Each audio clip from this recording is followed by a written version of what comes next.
Avant de vous laisser écouter ce qui suit, j'aimerais remercier quelques-uns de nos commanditaires, à commencer par BF Ventilation, qui se spécialise justement dans le domaine de la ventilation industrielle. C'est une entreprise de Québec. Donc, si vous avez un agrandissement de votre business ou encore vous voulez revoir votre système de ventilation pour que ce soit aux normes et que ça ne prenne pas une tonne d'énergie non plus, contactez BF Ventilation et ils vont pouvoir vous aider. Autre entreprise dans le domaine industriel et de la construction, TLF Dessin, sont à Saint-Hyacinthe et Saint-Ours. On cherche du personnel dans le domaine du dessin industriel, le dessinateur en bâtiment. Donc, si ça vous intéresse, si vous avez les qualificatifs pour ça, les qualités pour ça, envoyez votre CV, lettre de présentation à TLF Dessin. On a également Ready for Canada pour tous les besoins en matière d'immigration. On le sait, c'est compliqué, le gouvernement fait de la paperasse, tout ça. Contactez-les, ils vont pouvoir vous aider avec l'équipe de Steven. Et en terminant, Ranch Brand avec ranchbrand.ca. C'est les plus beaux vêtements de country. C'est une business 100% québécoise et vous pouvez vous enquérir de votre code promo Yann10, Yann avec un I, bien important. Si vous écrivez avec Y, ça ne marchera pas. Pour avoir votre 10% de rabais.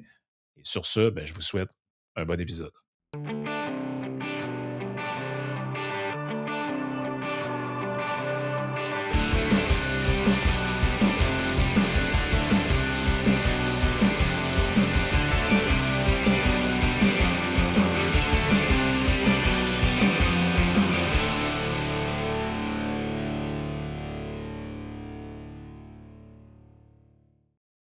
Bienvenue tout le monde dans le podcast d'aujourd'hui. On a avec nous Rodolphe Osny pour la petite revue de l'année qui vient de se passer en politique. Ça faisait déjà un bout qu'on s'était parlé. Fait que je suis bien content que tu sois de retour, Rodolphe. Merci d'avoir accepté. Avec plaisir, Franck. Yes, ben écoute, tu m'as envoyé une couple de petits trucs que tu voulais peut-être mettre de l'avant. On peut commencer par ça. Les bons coups et les mauvais coups de la dernière année. Comment tu vois ça de ton côté?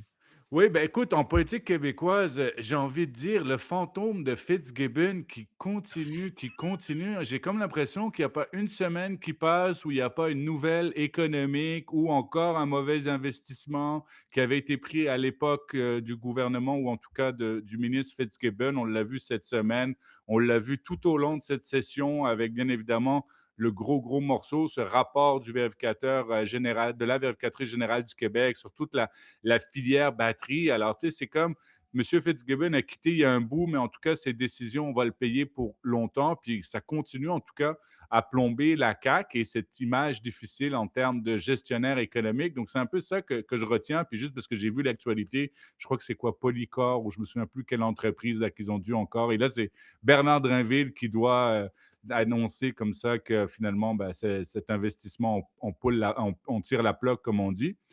Puis il y a un autre élément que je suis en train de réfléchir sur qu'est-ce qu'on va retenir de cette session parlementaire, c'est Monsieur Legault, là, il ne peut pas lâcher son Twitter. C'est extraordinaire. Encore hier, il continue à tweeter des petits extraits, il ressort le budget, il veut justifier, etc. J'ai comme envie de dire, normalement, quand tu as été Ouais. premier ministre, tu sais, tu prends un petit pas de recul, laisse-toi un petit 6 mois, un an, fais-toi oublier un tout petit peu. Pas besoin d'être, écoute, qui disent qu'il est en train de lire actuellement ou s'il regarde le soccer puis la Coupe du Monde, j'ai pas de problème avec ça, mais il lâche le Twitter en termes de commenter des politiques, commenter, essayer à chaque fois de rétablir son bilan ou rétablir quelques annonces. Tu sais, il ne faudrait pas qu'il fasse ça, Frank, en campagne électorale, là, parce qu'à chaque Ah fois, il non. va bouleverser ou, le message du jour. Qu'est-ce que tu en penses? Ben, s'il faisait ça dans ben, je pense qu'il ne devrait pas le faire du tout, mais Oui. s'il le faisait dans un contexte où il avait perdu l'élection, puis c'est un nouveau premier ministre qui est là,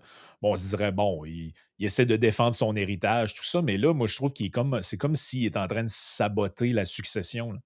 Parce Ben que, tu oui, sais, c'est Christine Fréchette a fait tout ce qu'elle peut pour essayer de dire que c'est pas le même gouvernement. Puis, je sais pas si tu as remarqué, là, il y a toute une petite subtilité. Maintenant, elle dit la coalition au lieu de dire la coalition Avenir Québec. Donc, il essaie de se distancer, il essaie de proposer des nouvelles affaires, elle a essayé aussi de dire que, ben, tu sais, j'étais là, mais j'étais pas d'accord pour mettre autant d'argent dans tout ça. Puis, tu sais, là, c'est comme un peu, tu es pris avec l'ancien patron finalement. Tu sais, c'est comme si tu avais une entreprise, puis l'ancien patron qui a quitté, ben, tous les jours, il vient quand même sur place, puis il dit à tout le monde que ce qu'il a fait avant de partir, c'était excellent, alors que le nouveau patron dit non, on s'en va ailleurs maintenant. Ouais, puis bon, écoute, il y a une remontée dans les sondages, en tout cas pour madame Fréchette. Elle essaye, comme tu viens de dire, de se distancer de monsieur Legault, puis il faut toujours que monsieur Legault, comme ça, fasse une petite publication. Puis d'ailleurs, je ne sais pas si cette publication, ça fait partie de son budget là de que qui a engagé cette Ouais, fameuse ouais, la firme, agence-là. ouais. Bon, alors lâche le Twitter, puis c'est super que tu me parles de madame Fréchette parce que, tu je ne sais pas ce que tu en penses, mais c'est quand même, en tout cas, un bon coup de Madame Fréchette, de son équipe, appelle-la l'équipe de transition ou l'équipe quand ils sont arrivés au pouvoir. C'est leur fameux plan, ou en tout cas de 100 jours en termes de... Ils étaient prêts pour gouverner, ils avaient un calendrier d'annonces, ils avaient des voyages de prévus, ils avaient tout ça. Et c'est pour ça que je voulais t'en parler comme un bon coup, parce que j'ai envie de te faire un peu regarder de l'autre côté, le revers de la médaille avec le Parti libéral du Québec. Donc, d'un Ouais. côté, tu as la CAQ et Mme Fréchette qui s'est comme dit: OK, on va faire une annonce par jour, on va se déplacer, on va faire ci, on va faire ça. Oui, on le sait, elle a les leviers du gouvernement, elle a les ressources du gouvernement, ça fait une conférence de presse, c'est comme ça va être couvert. Mais d'un autre côté, puis moi, je suis un ancien stratège politique. Normalement, la première chose que tu fais quand tu as un nouveau chef, c'est tu lances une campagne de publicité, tu mets de l'argent, tu essaies de le mettre Ouais. en valeur, pourquoi il est en politique, pourquoi il va être premier ministre, et cetera. Puis d'un autre côté, je me dis: «Attends là, comment d'un côté l'équipe de Mme Fréchette avait comme ce plan de communication, de transition comme ça, d'avoir plein d'annonces». OK, ils ont peut-être pas fait des annonces de candidats au début, mais ça, c'est un petit détail maintenant. Puis de l'autre côté, j'ai pas vu d'argent, j'ai pas vu de campagne de publicité concernant le chef Parti libéral du Québec, Charles Milliard. Je me dis: «Mais c'est quoi leur plan de com en termes de...» Ils peuvent pas juste faire un plan de com avec quelques annonces, puis je trouve ça honnêtement le paradoxe entre les 2, un bon coup pour Mme Fréchette et son équipe, puis je me demande ce que l'équipe de monsieur Milliard fait. Je sais pas ce que tu en penses? Ben, c'est sûr que si on compare les 2, ils semblent être, du côté de la CAQ, on semble effectivement être plus près. En plus que du côté des libéraux, on dirait en fait, on passe notre temps à essayer de remettre la pâte à dents dans le tube. Là, tu vois, le sujet des derniers jours, c'est l'entrevue qu'a accordé Vraiment. Fardel Morissette dans un podcast où finalement il dit, ben, tu sais, c'est sûr que dans une négociation, tu peux toujours garder l'argument ou la menace référendaire pour obtenir des concessions du fédéral, tout ça. Et là, ça a comme mis le parti dans l'embarras, tu sais, puis les autres sont toujours un peu obligés de composer avec 2 bases, ou deux électorats différents, donc l'électorat anglophone, l'électorat francophone. C'est comme le seul parti un peu qui a cette réalité-là. Et il y a cet exemple-là, mais il y a aussi l'exemple de la loi 96, de la clause dérogatoire, tout ça, où honnêtement, j'ai relu, je pense, 20 fois son message qu'il avait écrit là-dessus, Charles Milliard, puis j'ai jamais compris ce qu'il voulait dire. Non, on est contre l'utilisation, mais je me gênerai pas pour l'utiliser, mais il faut comprendre que c'est en dernier recours. Oui, mais est-ce que vous allez renouveler la clause? Ben oui, non, peut-être, mais ça se peut. Tu sais, donc, ils sont comme incapables de prendre position, on dirait, sur aucun enjeu depuis qu'il était. Je dis pas que c'était mieux avant avec Pablo, là, évidemment, là, mais on dirait qu'il n'a pas réussi justement à sortir le parti de cette torpeur-là. Là. Ouais, puis écoute, juste pour rester un tout petit peu sur le Parti libéral du Québec, puis ça aussi, c'est une question que je me pose, c'est parce que, tu sais, quand je regarde la dernière session parlementaire ou même, tu sais, de façon générale, l'opposition, avec le Parti libéral du Québec, je me dis: «Mais comment ça se fait que, normalement, quand tu es dans l'opposition, tu te fais des dents, tu utilises, tu prends des dossiers et cetera». Puis quand je regarde, à part, bien évidemment, Monsef Déragi qui, honnêtement, je pense, avec le départ de Marois Risky, a vraiment pris le ballon. Puis on a vu son travail, que ce soit Mmh. sur sa clé, que ce soit, bien évidemment, sur santé numérique et tout ce que tu veux. André Fortin, oui, bien évidemment, fait son travail. Mais à part ça, j'ai comme l'impression que j'ai pas vu beaucoup de députés libéraux de bande opposition, tu sais, qui ont pris des dossiers, puis qui ont réussi à marquer des points, sortir et tout ça. Je suis un peu surpris. Je me suis comme dit, normalement, c'est dans l'opposition que tu te fais les dents, puis c'est toi qui as le contrôle. Tu sais, moi, j'avais toujours cette image. Tu sais, quand j'étais au gouvernement, je me levais le matin, à 5 heures du matin, je savais que j'avais 3 crises que je devais gérer, Ouais, puis que les oppositions avaient comme ouvert, découpillé des grenades, puis je devais les neutraliser avant 7-8 ouais, heures le matin. Puis quand après j'ai travaillé dans l'opposition, écoute, c'était le fun. À 4 heures, j'avais déjà planté toutes mes affaires, on avait déjà envoyé des communiqués, parlé avec les journalistes, on savait exactement ça allait être quoi la une le lendemain matin ou une idée de l'histoire. Moi, j'allais boire une bière à 5 heures, puis je me disais, demain matin, ils vont rusher les libéraux sur ça. Puis je me dis, mais quand tu regardes actuellement l'opposition, les libéraux, ils en ont découpillé combien des grenades en termes de, tu sais, pour un gouvernement à l'usure. Puis à part Monsef Déragi, André Fortin, Marois Risky, quand on était encore député libéral, tu sais, c'est comme, j'ai pas vu des députés vraiment s'illustrer puis se dire, OK, lui, il a vraiment, tu sais, marqué des points et tout ça. Même, par exemple, des Mhm. députés qui sont des anciens conseillers politiques, donc qui connaissent la machine. Normalement, tu te dis, OK, Madame Roti, elle n'était pas conseillère politique, elle, pendant un moment. Madame Nika Kadel n'était pas conseillère politique. Il devrait prendre des dossiers puis réussir. J'ai trouvé que je trouve ça très, très bizarre. Bien évidemment, Sona Lakoyan, c'était une catastrophe. Ouais, une catastrophe, C'est honteux. Ça veut dire, effectivement. c'est une honte comme ça. Écoute, elle s'est fait pogner seulement parce que son propre staff avait des enregistrements. Sinon, elle allait continuer à mentir durant l'enquête. Puis c'est une fois seulement que les enregistrements ont été, en tout cas, que la commissaire a dit j'ai des enregistrements. Ah, tout d'un coup, OK, je change ma version des Ouais, c'est faits. ça. Finalement, je le regrette, puis ouais, exact. Non, puis juste, je termine avec le Parti libéral. Il y a toujours cette épée Damoclès avec, on ne sait toujours pas qu'est-ce On qui se sait pas. passe avec Exact. l'UPAC, on ne sait toujours pas ce qui se passe avec le DGEQ. Écoute, ils ont intérêt à se brancher parce que je ne sais pas quand est-ce que ça va sortir ça. Tu imagines ça sort en pleine campagne électorale, puis après, si ça sort après, on va se dire: «Hey, pourquoi on ne l'a pas su avant de voter?» Ouais, effectivement. Puis ça mine la capacité du parti à recruter aussi, là. C'est pas tout le monde qui veut avoir cette épée de Damoclès-là autour de la tête. Tu dis, ben moi, j'ai rien à me reprocher, mais là, je vais aller me présenter. Puis en plein milieu de la campagne, il y a un rapport qui va sortir, puis je vais passer comme quelqu'un qui fait des trucs peut-être un peu tout croche alors que je suis arrivé après. Puis tu sais, les gens, des fois, font pas tout le temps toutes les nuances non plus, là. Ah, t'es au PLQ, toi, donc t'es impliqué là-dedans. Ouais, mais je viens de me présenter, là, tu sais. Donc ça va être problématique aussi. Si on avait à décerner un flop ou un prix citron de cette session parlementaire-là. Je ne sais pas si tu es d'accord avec moi, mais moi, je le donnerais à la Constitution Ah ben de oui, Simon Jolet Barrette. Parce que une Constitution, c'est quand même le document fondamental d'une nation, d'un pays, appelez ça comme vous voulez, là. La Constitution des États-Unis, ça ne s'est pas écrit sur un coin de table. La Constitution de la France, ce sont des documents fondamentaux. Et non seulement le parti n'a pas sollicité explicitement de mandat pour ça, il n'a exact. pas dit qu'il la soumettrait au peuple par référendum. Tu sais, il y a toutes sortes de manières qui auraient pu donner de la légitimité à cet exercice-là. Ça aurait pu être fait de toutes sortes de manières. Non, là, on a essayé même à la fin, avec les procédures accélérées, de siéger la nuit, puis tout ça. Tu sais, il y a une vidéo qui circule là, de Simon Jolet Barrette en échange avec Haroun Boisy où il lui Oui. dit ouais, mais est-ce que vous accepteriez de siéger toute la nuit puis, tu sais, il y avait un aspect un peu ridicule à ça, au sens où on ne fait pas adopter une constitution à 3 heures du matin en session accélérée, là. Il me semble que c'était pas sérieux, cet exercice-là. Écoute, tu as tellement raison, Frank. Ça veut dire, d'un côté, puis ça, il faut le donner, Simon Jolin Barrette a été un excellent ministre de la Justice en termes du nombre de projets de loi, de réformes.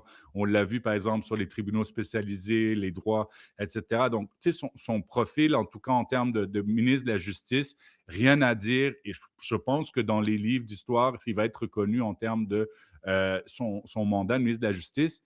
Mais quelle catastrophe cette constitution à la fin. C'est comme et peut-être tellement raison. Un, c'était pas dans leur programme électoral. Deux, ils n'ont pas fait des consultations. Tu te souviens de cette photo bidon où tu voyais le jour où ils l'ont lancé, la Constitution, ils prenaient des photos avec les statues de Mme Casgrain puis des anciennes. Ouais, ouais, ouais. Tu sais, c'était ridicule. C'était ridicule. C'est comme, OK, j'ai consulté des statuts, puis merci, puis je dépose mon projet de loi. Tu as tout à fait raison. Normalement, si tu voulais un travail qui avait été fait normalement, tu l'aurais comme ça essayé d'avoir bâti des ponts avant, puis tu n'essayes pas comme ça à la dernière minute d'essayer de dire, oh, regardez, c'est les oppositions qui bloquent ma constitution. Ben non, tu vois. Moi, j'ai toujours trouvé que c'était comme un projet, puis j'ai été dur avec le ministre. Tu sais, moi, pour moi, j'ai trouvé que c'était un projet de vanité personnelle de Simon Jolin Barrette, au lieu de se dire, OK, cette constitution, on va la faire. Et déjà, même moi, je trouve que projet de constitution, c'est pas ça qui fait gagner des votes. Là. Tu sais, tu tapes à la porte au Saguenay, puis tu dis bonjour, nous, on propose une constitution, votez pour nous.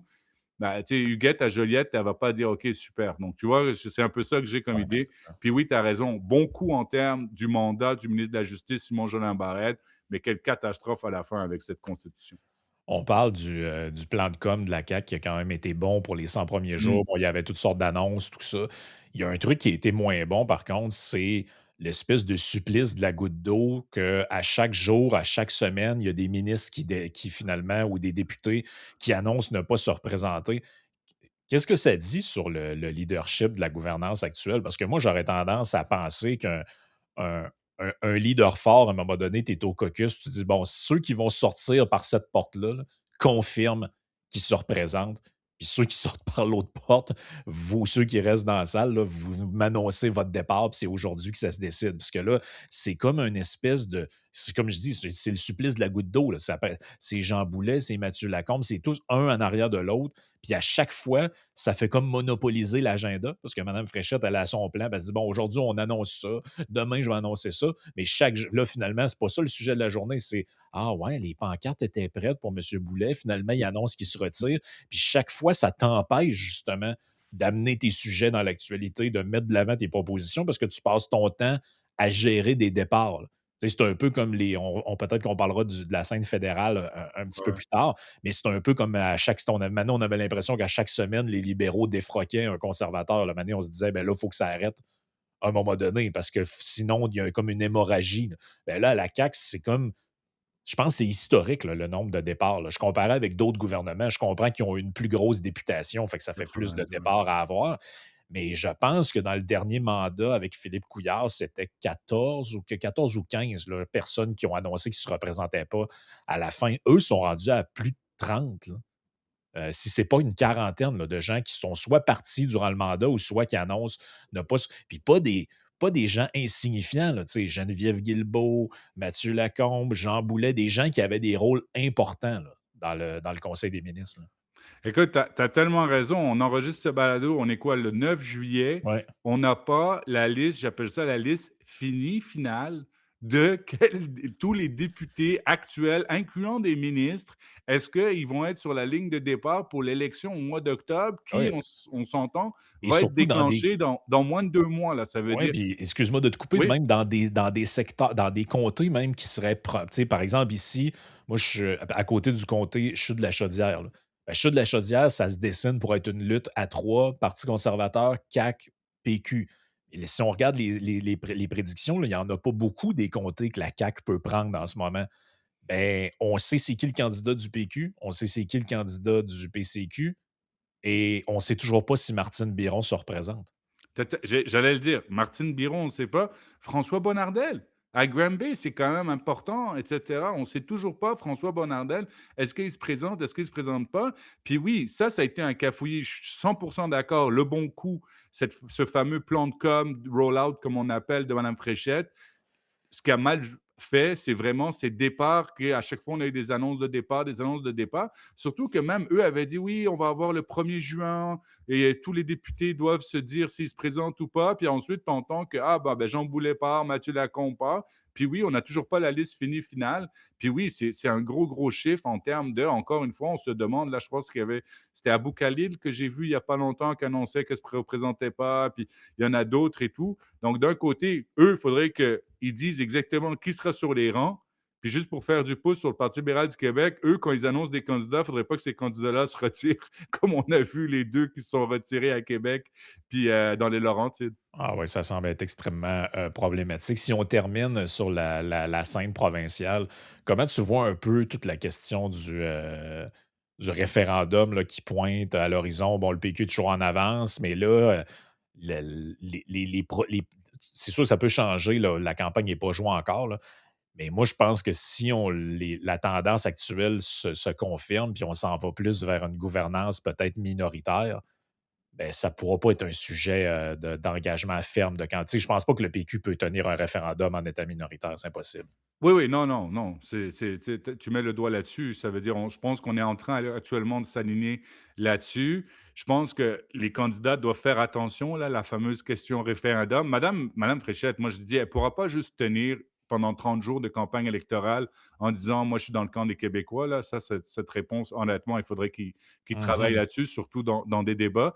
Puis, écoute, ça va être une dynamique, Frank. C'est quand même extraordinaire. Tu as Éric Duhem on sait son passé. Tu as Mme Fréchette qui était Qui avec est au Jean-François PQ, ouais, Lisée, c'est ça. puis qu'on connaît son passé. Donc, puis tu l'as entendu, tu as entendu Charles Milliard plusieurs fois dire: «Je suis le seul qui a été fédéraliste et qui est fédéraliste de tous les chefs». Donc, tu as tout à fait raison. Ça va être intéressant de voir ça. Puis, honnêtement, Paul Saint-Pierre Plamondon, on n'en a pas beaucoup parlé, mais écoute, là, il s'est fait un peu oublier, il est parti prendre des vacances. Honnêtement, c'était la meilleure chose qu'il pouvait faire. Il n'y avait pas besoin d'aller comme ça, d'être hyper médiatisé. Puis il va falloir qu'il fasse attention parce que j'ai comme l'impression que sa cote de popularité descend juste à cause de son agressivité. Je me suis, on vient de parler tout de suite tout à l'heure de Charles Milliard qui devrait mettre de l'avant qui il est puis de faire une campagne de pub. Monsieur Paul Saint-Pierre Plamondon, j'ai presque envie de dire, lâche un peu le contenu, là, puis les réponses intellectuelles, puis tout ce que tu veux, puis montre un côté genre cool un tout petit peu, parce que c'est ça que j'ai l'impression qui lui fait mal en termes d'image. Il a perdu ce côté un peu sympathique qu'il aurait pu avoir, en tout cas à une Mmh. certaine époque. Puis ça, avant une campagne électorale, c'est jamais positif quand tu commences à avoir un déficit que les gens se posent la question, est-ce que c'est vraiment un gars sympathique? Tu sais, le fameux sondage avec qui tu voudrais aller boire une bière. Ouais, puis il y a ils ont aussi un peu raté leur coup, puis c'est pas de leur faute, là, mais ils ont sorti leur livre bleu publiquement la journée où il y a eu une fusillade à Montréal. Ouais. Donc c'est tombé dans une craque, puis, le document est tellement gros et tellement long que je pense qu'il y a pas beaucoup de gens qui se sont donné la peine de le lire, là. Moi-même, j'ai feuilleté, puis là, je dis: «Bon, il faut que je prenne le temps attentivement de lire tout ça», mais j'ai l'impression que c'est comme un exercice de com qui est tombé à l'eau carrément, ça. Ouais, bah, c'est comme un peu, tu sais, le programme du français du Parti libéral. On dirait qu'ils l'ont mis, puis après ils ont dit: «OK, on passe à autre chose». On l'a déposé, puis on verra ce qui se passe avec. Puis je pense que ça va revenir juste avant la campagne. On va recommencer à poser des questions à la fois au Parti libéral sur sa position sur le français, la clause Ouais, ouais, ouais. dérogatoire, puis le PQ sur ce fameux livre bleu. Non, c'est ça. Si on se transporte sur la scène, fédérale, tu as écrit un papier dans le Devoir que je vais faire apparaître, à l'instant qui s'intitule «Les conservateurs condamnés à l'opposition». Hem, qu'est-ce qu'on comment on pourrait décrire la dernière parce que, tu sais, Mark Carney a fait un peu un coup de génie, là, selon Mmh. moi. C'est que, heu ça, c'est vraiment je pars de ce principe-là, puis peut-être que j'ai tort, mais moi, je pense que M. Carney n'aime pas la politique politicienne. C'est-à-dire que lui, il voulait aller là pour devenir premier ministre puis gérer des dossiers, mais on le voit par son faible présentéisme en chambre. Donc, c'est un record de tous les premiers ministres. Il est jamais là, là, en gros, là, pour les périodes de questions. Il aime mieux faire autre chose. Donc, je pense que l'activité parlementaire, comme les campagnes électorales, ne l'intéressent pas vraiment. Il n'aime pas ça. C'est pas ce qu'il veut faire en politique. Et la politique politicienne ne l'intéresse pas. Donc, je pense que même si les sondages montraient qu'il aurait très facilement pu avoir un gouvernement majoritaire, je pense qu'il ne voulait pas faire d'élection. Et c'est pour ça qu'ils ont été chercher quelques éléments manquants avec bon, Mme Gladu et les autres là, pour former une majorité. Puis je pense que ça faisait son affaire, là. Fait que c'est à quelque part, c'est on s'est sauvé d'une campagne électorale. Je sais pas si tu es d'accord avec ça, mais je pense un peu par ça. Je pense que ça ne tentait pas d'aller en élection, en fait, là. Oui, ben, écoute, moi, je me dis, c'est vrai qu'il n'aime pas être au Parlement, puis ça aurait été inadmissible, c'est-à-dire ça n'aurait pas passé pour un premier ministre conservateur de façon Non, générale, tu jamais. vois? Mais écoute, j'ai vu des commentaires sur les réseaux sociaux, des gens qui disaient: «Ah, c'est pas grave, de toute façon, ça sert à rien la période des questions». Ben Hey, ouais. moi, à l'époque de Stephen Harper, là, si on avait fait ça, ça aurait été la fin du monde. Puis encore une fois, tu sais, il y a personne qui aurait défendu Stephen Harper en disant: «Il y a des choses plus importantes à faire». Tu sais, pendant la crise, des papiers commerciaux en 2008, 2009, là, s'il ne s'était Mhm. pas présenté à la période des questions en disant: «Hey, j'ai des choses plus importantes à gérer», je peux te dire qu'il n'y a personne qui l'aurait défendu comme actuellement il est en train d'être défendu. Donc, c'est pour ça que j'ai quand même l'impression qu'il y a un double standard. Puis, est-ce qu'on est comme en train de. Puis, je me pose vraiment la question. Si tu regardes les politiques en tant que telles, les politiques, les gens aiment certaines politiques qui viennent des conservateurs, mais après, c'est comme si c'est Mark Carney, ça passe. Si c'est pas Mark Carney puis c'est un conservateur, ça passe pas. Donc, j'ai comme l'impression de est-ce qu'on est comme venu dans où on est redevenu un gouvernement naturel libéral? Il y a Ouais. plus il y a plus d'alternance, il y a pas d'usure du pouvoir. Tu sais, on va voir qu'est-ce qui va se passer au Québec avec la CAQ s'ils arrivent à sauver les meubles, mais normalement, ça fait partie, tu sais, tu les rouges, tu as les bleus, tu as les bleus, tu as les rouges. Au fédéral, on est rendu que là, maintenant, malgré toute la catastrophe, malgré des ministres qui disent honnêtement, qui ont dit un truc sous Justin Trudeau, tu pourrais prendre le clip, ils disent le contraire sous Mark Carney, ils sont dans les mêmes postes, tu te dis, mais attendez, vous nous prenez pour des valises, mais c'est Mark Carney, donc tout est beau. Alors, j'ai quand même l'impression que c'est difficile pour les conservateurs, mais j'ai quand même l'impression, je me dis, est-ce que ça veut dire que les conservateurs sont condamnés à être dans l'opposition parce que Mark Carney, comme on dit, can do no wrong? Ben ouais, puis le paradoxe de la politique canadienne, c'est souvent le suivant, c'est que les puis je fais un peu une blague avec ça, mais c'est presque la réalité pareil, c'est que je pense que les Canadiens veulent un conservateur à la tête des libéraux, puis un libéral à la tête des conservateurs. Parce on Oui, cherche le consensus, on veut pas déplaire, on veut toujours avoir le modéré, puis le beurre et l'argent du beurre. Fait que ça pose la question un peu justement de la survie politique de Poilievre, c'est un peu la question que tu poses dans ton oui, texte. Est-ce qu'il sera oui, sur la ligne de départ en 2029 s'il n'y a pas d'élection d'ici là? Puis on sait que le parti, bon, depuis sa nouvelle formule, le seul chef qui a eu 2 chances électorales, c'est Stephen Harper, donc qui n'avait pas gagné la première fois et qui a gagné la deuxième fois. Et là, on est comme dans un drôle de, tu sais, les gens qui analysent ça s'entendent comme pas vraiment sur comment on doit comprendre la chose parce que d'un côté, Poiliev est, je pense, vraiment populaire chez les militants et chez les sympathisants conservateurs. Il a connu un score électoral historique. Là, ça ne s'était pas vu depuis Brian Mulroney, qu'un conservateur fasse 40. Là. C'est énorme. Donc, les gens qui sont tenants de cette analyse-là vont dire ben, la raison pour laquelle il a perdu, c'est l'effondrement du NPD. Le NPD est tellement faible qu'au Canada, tu peux, le plafond pour un conservateur, même en ayant le petit Jésus comme chef, ce serait 45 peut-être. ouais, ouais, bah, Mais on déjà, fera c'est jamais. beaucoup, ouais, Mais ouais. c'est ça, mais on ne fera jamais 55. Là. Non. Donc, il faut que la gauche soit divisée pour que les conservateurs gagnent. Et s'il y a l'union derrière les libéraux, ils vont être là jusqu'à ce que mort s'en suive. Et t'en as d'autres qui disent ouais, mais il est clivant, il est divisif, il est trop ci, il est trop ça. Ça prendra un gars qui est plus modéré, qui rejoint un autre électorat pour aller gruger chez les libéraux qui sont peut-être charmé par un chef qui n'est pas Justin Trudeau. Parce qu'on l'a vu, là, les sondages que Poiliev avait avant l'arrivée de Carney montraient ça. Tu as des gens qui sont des libéraux, peut-être plus traditionnellement, mais pas des libéraux d'extrême gauche non plus. Là. Donc, eux pouvaient être tentés par Poiliev, mais s'ils ont un Carney, ah, ça va faire.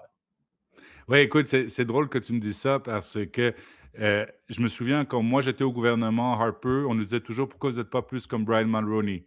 Ensuite, maintenant, Pierre Poilievre, ils disent pourquoi il n'est pas plus comme Stephen Harper. Alors j'étais comme, OK, wow, tu vois, maintenant, c'est comme Stephen Harper était bien. Même des fois, maintenant, on réhabite en disant Evan O'Toole était un excellent chef. Tu es comme, OK, mais pourquoi il s'est fait Ouais, mettre dehors? Donc, tu vois, j'ai comme l'impression qu'on ouais. aime toujours le conservateur qu'on n'a plus ou qu'on n'a pas. Alors, c'est pour ça que c'est comme, tu sais, c'est un peu ça, un peu la dynamique.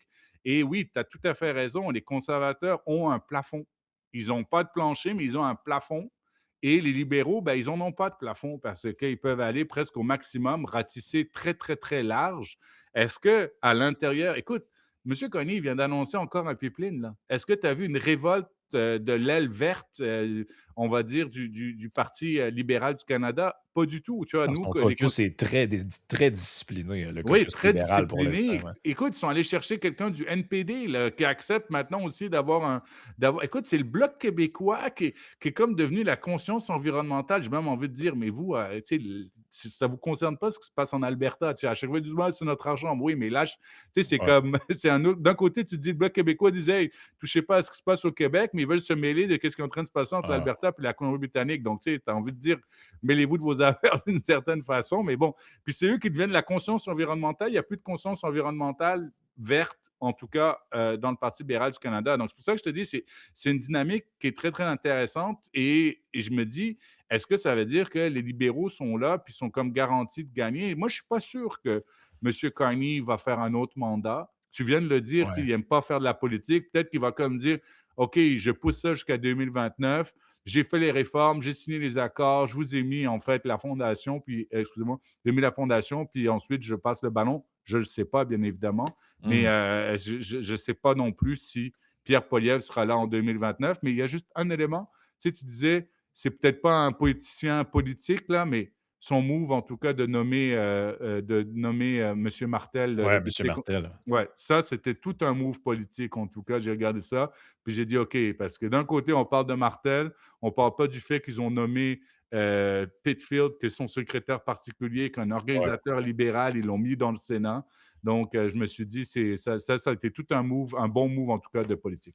Oui, puis la stratégie des transfuges, c'est un petit peu aussi une forme de peut-être un peu exagéré comme mot, là, mais je disais, c'est une forme de guerre psychologique au Oui, sens où, maintenant les conservateurs, là, ben, là, ça s'est peut-être calmé, là, mais pendant la période où ça arrivait, là, tout le monde après ça se suspecte, là.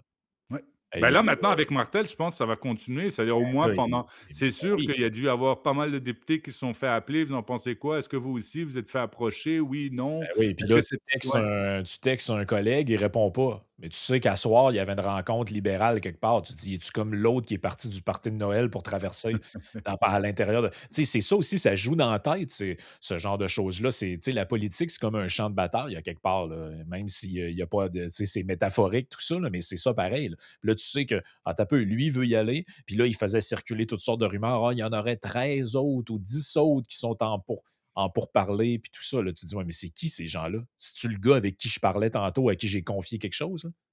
Oui, Et puis aussi l'autre élément, puis j'en parle un peu dans mon titre du Devoir, dans ma chronique du Devoir, c'est quand tu as pas l'espérance de gagner, tu sais, ça veut dire comment un parti arrive aussi à se renouveler. Les conservateurs sont normalement un parti aussi de pouvoir, là, c'est pas le Bloc québécois ou quoi que ce soit. Tu sais que mais après, tu vas avoir un problème en termes de les conservateurs sont aussi une coalition, faut pas l'oublier. La coalition, elle reste ensemble parce qu'il y a ce désir de gouverner, mais ensuite, tu commences à douter de ta capacité un jour à revenir au pouvoir parce que les libéraux, ils arrivent toujours à trouver une entourloupette pour gagner des élections.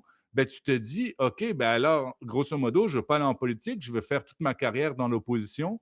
Ça nuit à un parti, en tout cas, de se dire, OK, je vais renouveler, je vais amener du sang neuf, puis tout ça, parce que, bon, ben, on dirait qu'il y a l'espérance d'être au pouvoir, mais en tout cas, en ce moment, elle est faible.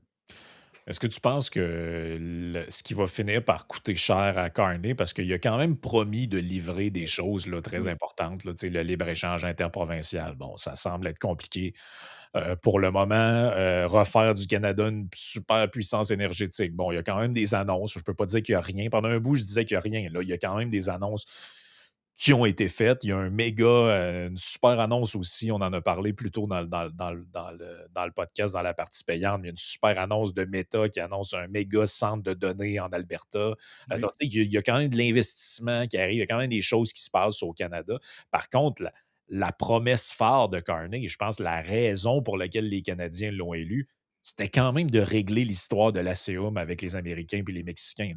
Et là, on apprend que les Américains, bon, tiennent pas particulièrement à tu sais, ils renouvelleront pas l'entente telle qu'elle est, donc ça veut dire qu'on réouvre les livres, on renégocie. Là, qu'est-ce que ça va coûter, là?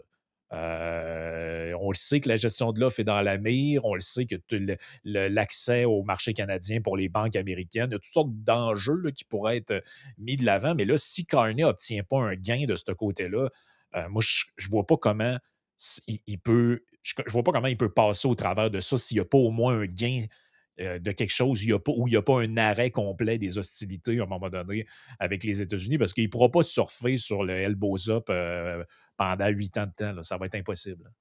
Oui, écoute, c'est super intéressant ta question parce que j'ai une théorie, puis elle est pas implacable en termes de ça s'applique pas à tous les politiciens, mais suis-moi un instant. Moi, j'ai comme l'impression qu'en politique, au début, tes forces deviennent tes faiblesses, puis ce qui te fait élire est souvent des fois ce qui te fait tomber. Mhm. Stephen Harper s'est fait élire parce qu'il était plate, après les libéraux puis les scandales, puis il s'est fait battre parce qu'il était plate. Il voulait le Justin Trudeau médiatique et tout ça, tout ce que tu Anyways. veux. Puis c'est ça qui a fait tomber Justin Trudeau à la fin, cette image que c'était pas un gars sérieux, et cetera. François Legault, la même chose, le comptable, son côté comptable, gestionnaire, moi je sais et tout ça, c'est ce qui l'a fait tomber à la fin. On a dit: «Ouais, le comptable, gestionnaire, on repassera avec ce qui s'est passé, avec tous les scandales et tout ce que tu veux». Donc j'ai quand même l'impression, on a parlé de politique québécoise, Geneviève Guilbeault, d'avoir ce côté médiatique. Puis Geneviève Guilbeault était dans un moment où elle can do no wrong. Là. Elle était la star de tout. Tu la voyais tous les jours. Elle était dans toutes les émissions. puis à la fin, ça a créé sa perte aussi en même temps. Mmh. Et c'est pour ça que je me dis, les raisons qui ont fait que M. Carney, je suis un excellent gestionnaire, je suis un banquier, je vais réussir, je vais vous avoir un meilleur accord et tout ce que tu veux. Est-ce que c'est ça qui va le faire tomber après dans 2, 3 ans? Je ne sais pas. C'est pour ça que j'ai une théorie.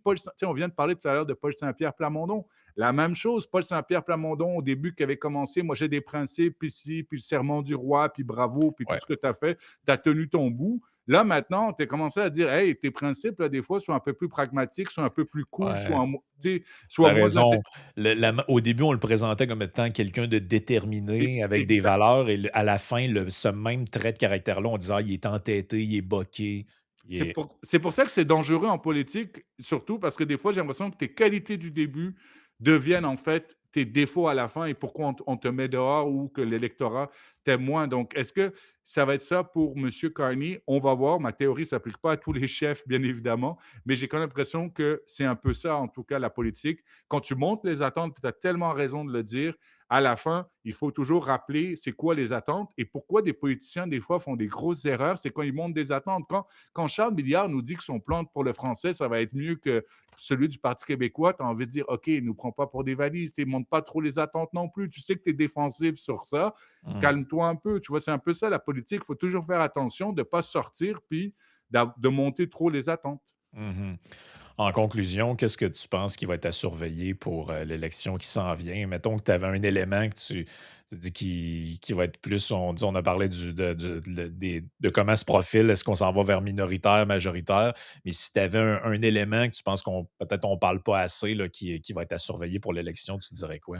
Ben, moi, je serais juste intéressé de voir c'est quoi les plans de campagne parce qu'on connaît Éric Duhem en termes de lui est capable de gagner la journée médiatique, de faire Mmh. des sorties, tu sais, de mettre des sujets, etc. Donc, ça va être très intéressant de voir un Éric Duhem en campagne, un Paul Saint-Pierre Plamondon qui peut être son propre ennemi, puis on le sait, puis s'il est fâché durant une conférence de presse, tu vas le voir, puis c'est long une campagne électorale, puis c'est difficile, puis des fois, ça arrive que tu dois faire 2 points de presse par jour, puis tu peux pas être sur le gros nerf tout le temps. Puis je pense que je sais pas à quel point il travaille sur ça avec Paul Saint-Pierre Plamondon, qu'il soit pas sur les nerfs tout le temps.